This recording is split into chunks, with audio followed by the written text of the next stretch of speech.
K Ratnakumari Kannur ജില്ലാ പഞ്ചായത്ത് പ്രസിഡന്റായി.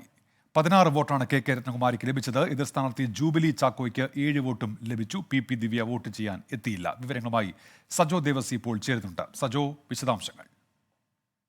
ഉന്മേഷ്, കണ്ണൂർ ജില്ലാ പഞ്ചായത്തിന്റെ പുതിയ പ്രസിഡന്റായി നേരത്തെ ആരോഗ്യ വിദ്യാഭ്യാസ സ്ഥിരം സമിതി അധ്യക്ഷയുടെ ചുമതല വഹിച്ചിരുന്ന CPIM നേതാവ് കെ രത്നകുമാരി തിരഞ്ഞെടുക്കപ്പെട്ടിരിക്കുകയാണ്. അല്പസമയം മുൻപാണ് തെരഞ്ഞെടുപ്പ് നടപടിക്രമങ്ങൾ പൂർത്തീകരിച്ചത്. പി ദിവ്യ വിവാദങ്ങൾക്കിടെ കേസും വിവാദം പി ദിവ്യ വോട്ട് ചെയ്യാൻ എത്തിയില്ല.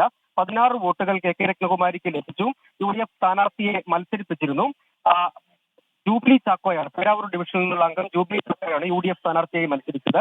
അവർക്ക് 7 വോട്ടും ലഭിച്ചു. ഇതിനിടെ ജില്ലാ കളക്ടർ, ഭരണാധികാരി കൂടിയായ ജില്ലാ കളക്ടർ സത്യവാചകം ചൊല്ലിക്കൊടുത്തു. രത്നകുമാരിയും സത്യവാചകം ചൊല്ലി ചുമതല ഏറ്റെടുക്കുകയും ചെയ്തിട്ടുണ്ട്. മറ്റൊരു പ്രത്യേക സവിശേഷത കൂടിയുള്ളത്, ഈ വിവാദ യാത്രയയപ്പ് യോഗവും നടന്നത് കഴിഞ്ഞ മാസം 14-ാം തീയതിയാണ്.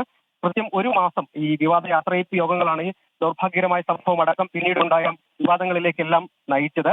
അതിന് കൃത്യം ഒരു മാസം പൂർത്തിയാകുമ്പോഴാണ് പുതിയ ജില്ലാ പഞ്ചായത്ത് പ്രസിഡന്റ് ചുമതലയേൽക്കുന്നത്. നടപടിക്രമങ്ങൾ പൂർത്തീകരിച്ച് എന്നതാണ് മറ്റൊരു. കെ രത്നകുമാരി കണ്ണൂർ ജില്ലാ പഞ്ചായത്തിന്റെ പുതിയ പ്രസിഡന്റായി തെരഞ്ഞെടുക്കപ്പെട്ടിരിക്കുന്നു. സജു ദേവസിയാണ് വാർത്തയുടെ വിശദാംശങ്ങൾ നൽകിയത്.